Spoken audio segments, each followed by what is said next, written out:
Hello my dear viewers, कैसे हैं आप सब लोग।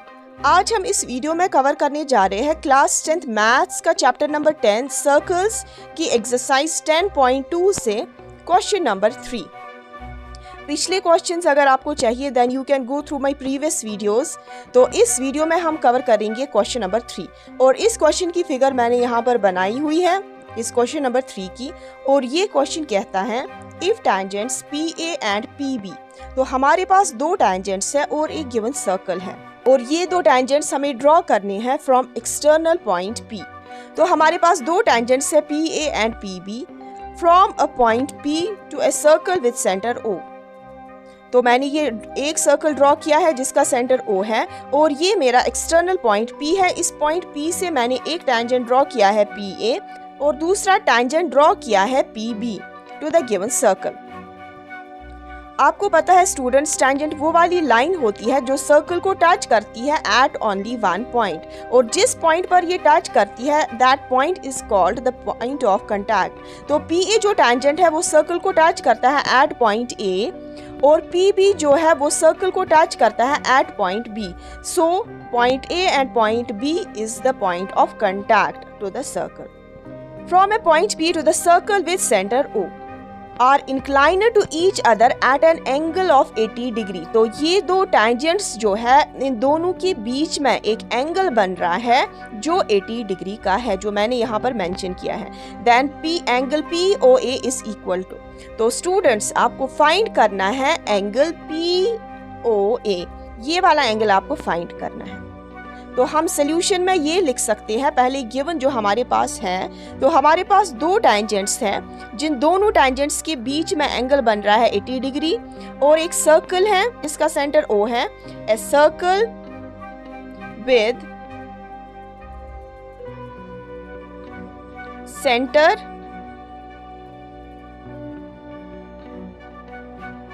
O in which, इस वाले सर्कल में हमारे पास दो टेंजेंट्स हैं तो हम लिखेंगे इन विच टू टेंजेंट्स और टेंजेंट्स के नाम हम लिखेंगे। तो स्टूडेंट्स टेंजेंट्स के नाम है PA एंड PB और ये भी हम लिखेंगे ये आपस में एंगल बना रहे हैं 80 डिग्री का। Are inclined to each other at angle 80 degree।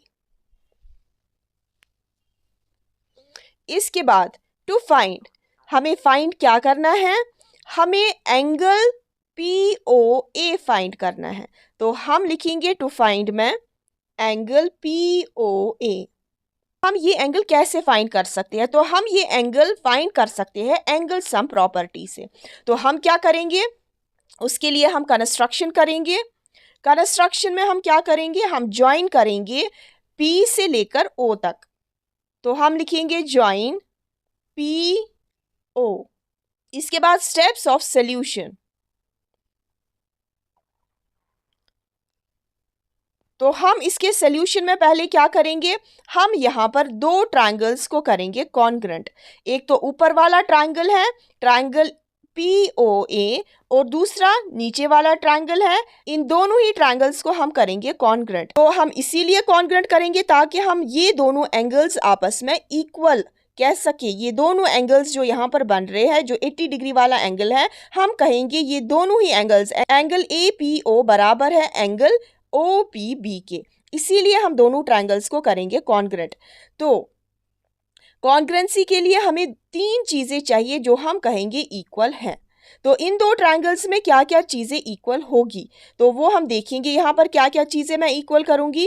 तो और आपको पता है स्टूडेंट्स, कॉन्ग्रुएंट वो दो फिगर्स होती हैं जिनका साइज और जिन दो फिगर्स की शेप इक्वल हो। तो मैं इसीलिए दो ट्रायंगल्स को कॉन्ग्रुएंट करने जा रही हूँ ताकि मैं यहाँ पर दो एंगल्स को इक्वल कह सकूँ CPCT से। तो in triangle POA and triangle POB। तो आपको पता है यहाँ पर जो एंगल बन रहा है ये angle between tangent and radius बन रहा है। ये आपस में होता है 90 डिग्री के एंगल पर, क्योंकि थ्योरम कहती है जो भी टैंजेंट और रेडियस के बीच में एंगल बनता है उन दोनों के बीच में 90 डिग्री का एंगल बनता है। और नीचे से भी P भी एक टैंजेंट है और O भी रेडियस है, तो angle between tangent and radius हमेशा 90 डिग्री पर होता है। तो एक चीज़ मैं यही लिखूंगी, जो एंगल A है वो किसके बराबर है स्टूडेंट्स? वो एंगल B के बराबर है, क्योंकि ये दोनों ही 90 डिग्री पर हैं। तो मैं लिखूंगी ब्रैकेट में ईच 90। तो इसको मुझे जस्टिफाई भी करना है, ये क्यों 90 है? तो ये है angle between tangent and radius. इसके बाद स्टूडेंट्स मुझे दूसरी चीज़ चाहिए जो मैं इक्वल कह सकूं इन दोनों ही ट्रायंगल्स में। तो मैं कहूँगी यहाँ पर ये जो बीच वाली कंस्ट्रक्शन मैंने की है दोनों ही ट्रायंगल्स में, जो PO वाला साइड है वो दोनों ही ट्रायंगल्स का कॉमन वाला साइड है। ये जो PO साइड है वो ऊपर वाले ट्रायंगल में भी है और नीचे वाले ट्रायंगल में भी है। तो मैं लिख सकती हूँ PO is equal to PO और ब्रैकेट में लिखूंगी मैं कॉमन। तो दूसरी चीज आ गई मेरी। अब मुझे तीसरी चीज लिखनी है जो दोनों ही ट्रायंगल्स में इक्वल होगी। तो मैं क्या कहूंगी, एक सर्कल जो होता है उनका जो रेडिय होता है वो इक्वल होता है। तो आप कह सकते हैं इस सर्कल में कौन से दो रेडिय बन रहे हैं। इन दोनों ही ट्रायंगल्स में जो ऊपर वाला रेडिय है AO वो भी है रेडिय और नीचे वाले ट्रायंगल में जो OB है वो भी एक रेडिय है। तो ये आपस में इक्वल होंगे क्योंकि सर्कल हमारे पास एक है जिसमें यहाँ पर मैंने दो रेडिय ड्रॉ किए हैं। तो मैं लिख सकती हूँ AO is equal to OB। तो ये जिसको मुझे जस्टिफाई भी करना है, ये क्या है, radii. Radii is the plural, radius is the singular, तो दिस इज द प्लूरल। तो रेडिय ऑफ सर्कल। तो मैं लिख सकती हूँ ये दोनों ही ट्रायंगल्स आपस में कॉन्ग्रुएंट हैं। तो triangle POA is congruent to triangle POB। अब मुझे क्राइटेरिया भी लिखना है, किस क्राइटेरिया से मैंने कॉन्ग्रुएंट किए हैं दो ट्रायंगल्स को। तो आप देख सकते हैं एक तो हमने 90 डिग्री वाला एंगल लिया, एंगल A और एंगल B, और इस 90 डिग्री के अपोजिट वाला साइड जो है दैट इज द हाइपोटेनस जो कि कॉमन वाला साइड है। और मैंने हाइपोटेनस लिया, एक तो 90 वाला साइड मैंने लिया और हाइपोटेनस मैंने लिया, और मैंने लिया रेडियस वाली चीज। तो मैं कह सकती हूं मैंने RHS, R means 90 degree right, R का मतलब है right, H is the hypotenuse, S is the side. तो मैं लिख सकती हूं बाय RHS रूल। तो स्टूडेंट्स मैंने दो ट्रायंगल्स को कॉन्ग्रुएंट किया, इसके पीछे रीजन था मैंने क्यों दो ट्रायंगल्स को कॉन्ग्रुएंट किया, क्योंकि मुझे प्रूव करना था यह वाला एंगल APO बराबर है एंगल OPB के। तो मैं अब कह सकती हूँ क्योंकि आपको पता है जब दो ट्रायंगल्स कॉन्ग्रुएंट होते हैं उसके सारे कॉरस्पॉन्डिंग हिस्से इक्वल होते हैं। तो मैं लिख सकती हूँ angle, therefore angle APO is equal angle OPB। तो मैं लिख सकती हूँ बाय CPCT। CPCT का मतलब है C for corresponding, P for parts, C for congruent and T for triangles. तो इसको हम लिखते हैं corresponding parts of congruent triangles. सारे कॉरस्पॉन्डिंग हिस्से इक्वल होते हैं दो कॉन्ग्रुएंट ट्रायंगल्स में। तो अब मैं लिख सकती हूँ नीचे जो एंगल ऊपर वाला है APO वो पूरे एंगल का हाफ होगा। तो एंगल APB जो पूरा एंगल 80 डिग्री वाला एंगल है वो है हमारा 80 डिग्री, ये गिवन है हमारे पास। तो therefore angle APO is equal half of angle APB। तो हमारे पास APO निकल आएगा, तो APB हमारा 80 डिग्री है, angle APO is equal to half APB is 80, तो हाफ ऑफ 80 डिग्री। तो इसकी कैंसलेशन हो जाएगी 2 और 80 की, तो ये आएगा angle APO is equal to 40 degree. Right students, तो अब हमने ऊपर वाला एंगल निकाला है, तो अब हम लेंगे ऊपर वाला ट्रायंगल। इसमें हम यूज़ करेंगे एंगल सम प्रॉपर्टी। तो आपको पता है स्टूडेंट्स, एक triangle is the 3 sided figure. तो ये वाला ट्रायंगल जो है, ऊपर वाला ट्रायंगल जो मैंने हाईलाइट किया है येलो कलर से, दिस इज़ द ट्रायंगल। और इसमें 3 साइड्स होते हैं एक ट्रायंगल में, और इसमें 3 एंगल्स होते हैं। अगर ये मेरा एंगल 40 डिग्री है, ये वाला 90 डिग्री है, क्योंकि मुझे पता है this is the angle between tangent and radius, ये वाला एंगल मुझे निकालना है, तो मैं इजीली एंगल सम प्रॉपर्टी से निकाल सकती हूँ।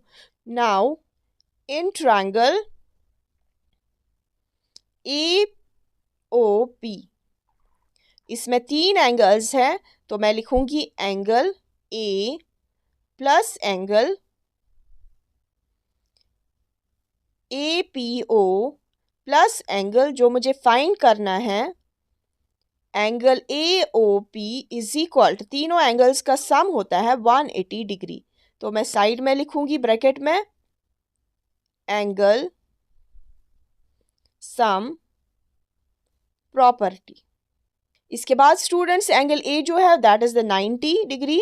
एंगल AOP जो मैंने फाइंड किया है ऊपर वो है 40 डिग्री, प्लस एंगल AOP मुझे फाइंड करना है, तो मैं AOP के नीचे लिखूंगी वापस AOP ही इज इक्वल टू 180 डिग्री।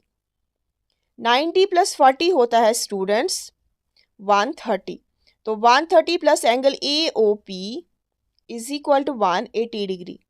तो इसके बाद स्टूडेंट्स 130 डिग्री ट्रांसपोज होगा राइट साइड से, तो मैं लिखूंगी angle AOP is equal to 180 minus 130। तो इसके बाद angle AOP is equal 180 minus 130 होता है 50 डिग्री।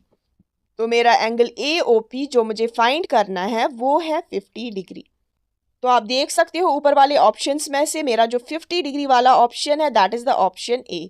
तो मैं लिख सकती हूँ देयरफॉर ऑप्शन